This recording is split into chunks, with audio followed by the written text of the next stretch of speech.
วิธีการสมัครแอป Bitkik ซึ่งเป็นแอปหนึ่งที่ใช้ในการซื้อขายคริปโตเคอเรนซีหรือว่าลงทุนเกี่ยวกับการเทรดนี่จะเป็นแอปของประเทศลาวเฮาที่ว่าได้รับความนิยมสูงสุดสำหรับการสมัครก็จะมี2รูปแบบรูปแบบที่1สมัครผ่านลิงก์สายงานที่ว่าได้รับคำปรึกษาฟรีวิธี2สมัครผ่านแอปโดยตรงนี่จะมาสอนวิธีการสมัครผ่านสายงานสามารถทักหาทาง Messenger หรือว่าทาง WhatsApp ก็ได้อันนี้ทักหา Trader GD ทาง Messenger อันนี้จะเป็นเว็บไซต์ของ Bitkik หรือว่ารหัสอ้างอิงของสายงานได้รับคำปรึกษาฟรีถ้าว่าคลิกเข้ามาแอปนี่เนาะคลิกเข้ามาเมื่อคลิกเข้ามาแล้วเราทับแป๊บหนึ่งอันนี้จะเป็นหน้าต่างสำหรับการลงทะเบียนเนาะคลิกเข้ามากำลังทะเบียน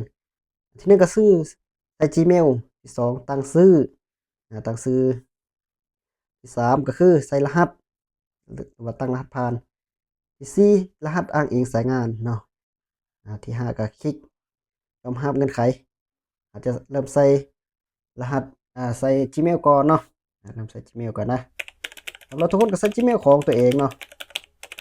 ใส่ Gmail ของตัวเองให้มันถูกต้องเนาะมันถูกต้องแล้วก็สามารถสมัครได้แล้วเนาะ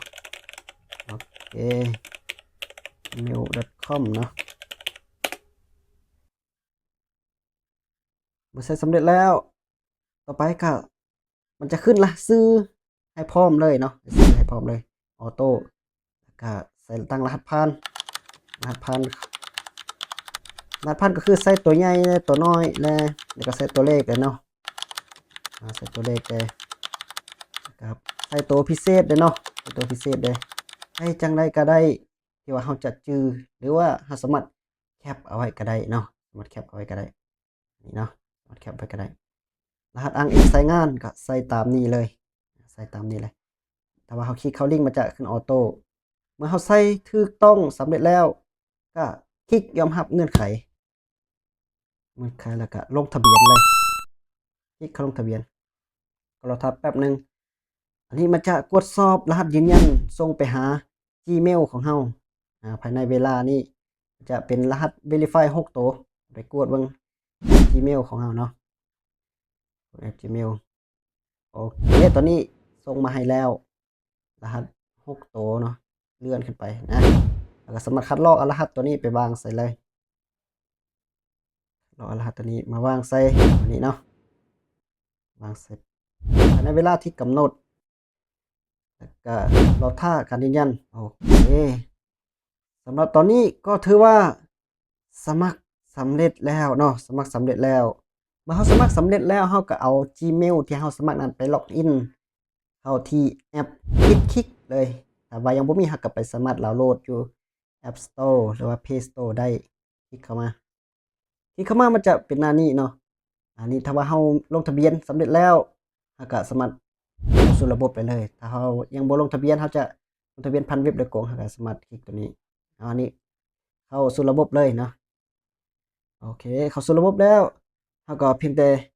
ใส่ Gmail ของเราเนาะใส่ Gmail ของเราเลย Gmail ที่เราสมัครเมื่อกี้นี่เนาะอีเมลของเราสมัครเมื่อกี้นี่เราก็พิมพ์ใส่ให้มันถูกเนาะให้มันถูกโอเคพิมพ์ใส่สำเร็จแล้วต่อไปก็ใส่รหัสเนาะเป็นรหัส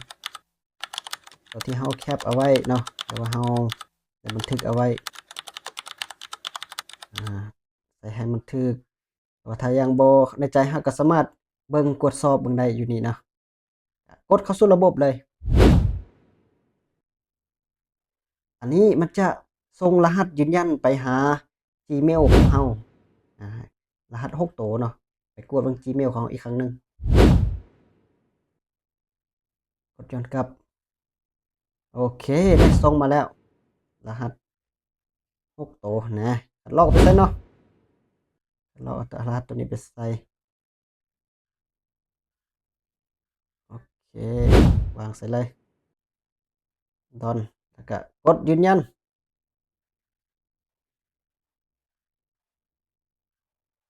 เพียงแต่เท่านี้ก็ถือว่าสำเร็จแล้วในการสมัครแอป Bitkik ก็ถือว่าขั้นตอนก็บ่ยากปานใดทุกคนก็สามารถเบิ่งกลับคืนได้ถ้ายังบ่เข้าใจต่อไปนี้มันจะให้เปิดรหัส 2FA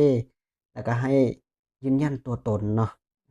นี่ว่าสำหรับตอนนี้เราก็สามารถเบิ่งได้แล้วเกี่ยวกับคริปโตต่างอย่างต่างๆเนาะเงื่อนไขอิหยังต่างๆการตั้งค่าอิหยังต่างๆสามารถนำใช้ได้ปกติแต่ว่าถ้าว่าเราอยากซื้อขายเราต้องได้ผูกบัญชีการซื้อขายก่อนแล้วก็ยืนยันตัวตนก่อนเนาะอาจจะเป็นคลิปต่อไปเด้ออันนี้จะเป็นการสมัครก่อนการลงทุนมีความเสี่ยงเนาะต้องศึกษาให้ดีก่อนลงทุนนะ